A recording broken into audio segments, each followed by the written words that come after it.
The Great Council Hall of the Galactic Union was a cathedral of light and sound, an amalgamation of alien architectures from 1,000 species.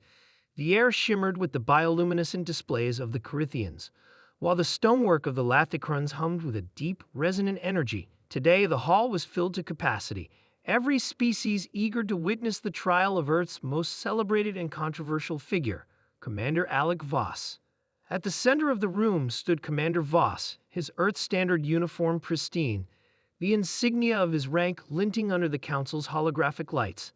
His rugged face bore the marks of a life spent in battle, and his piercing blue eyes swept the room with defiance tempered by resolve. He was surrounded by towering figures, the crystalline forms of the Zorithians, the tentacled Arkrans, and the avian elegance of the Velorians. At the head of the council, the High Arbiter, a being of pure energy encased in a translucent exosuit, gestured for silence. Commander Alec Voss of Earth, the High Arbiter's voice echoed in perfect harmony, reverberating in tones audible and inaudible to most species present. You stand accused of crimes against the Galactic Union. How do you plead? Voss took a step forward, his boots clicking against the crystalline floor. Guilty, he said, his voice carrying a calm certainty that rippled through the chamber like a shockwave. A murmur spread among the delegates, their bioluminescent displays flickering with surprise. The High Arbiter raised a hand, and silence fell again. You admit to the charges? Then explain yourself. Why did you breach the Pax Interstellaris? Why did you annihilate an entire species?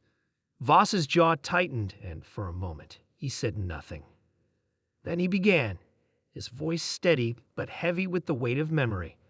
I confess to the destruction of the Kryth Empire, but I will not ask for forgiveness. Instead, I will tell you why. The chamber darkened slightly as a holographic projection flickered to life above Voss. It showed Earth, blue, green, and fragile, hanging in the void. This is our home, Voss said, a tiny, unassuming planet on the edge of your galactic maps. When humanity first ventured into the stars, we were naive. We thought the galaxy would welcome us as equals. The hologram shifted, showing the Kryth, a reptilian species with scaled hides and predatory eyes. But the Kryth didn't see us as equals.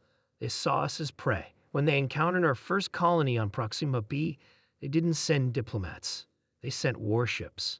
Gasps and flickers of color filled the chamber as Voss continued. We tried to negotiate. We offered resources, technology, even surrender. But the Kryth didn't want submission. They wanted annihilation. They raised our colonies, enslaved our people, and turned Earth's orbit into a graveyard of shattered ships. The hologram darkened, replaced by scenes of devastation, cities reduced to rubble, children crying amidst the ruins, and the desperate resistance of human forces. We fought back, Voss said, his voice rising, not because we were strong, but because we had no choice. And in that crucible of desperation, we became something the Kryth didn't expect. We became dangerous. The hologram shifted again, showing the Battle of Andromeda, a turning point in the war. Human ships, outnumbered and outgunned, executed maneuvers that defied logic, exploiting the Kryth's arrogance and overconfidence. We learned their weaknesses, Voss said. We studied their tactics, their biology, their culture. And when we struck back, we didn't just defeat them, we dismantled them. The final image was the Kryth homeworld, its cities darkened, its surface scarred. When the Kryth launched their final assault on Earth, Voss said, I made a decision. I ordered a counterstrike, one that would end the war forever. We unleashed weapons that targeted the Kryth's genetic code, rendering them sterile. Within a generation, their empire collapsed. A stunned silence filled the chamber.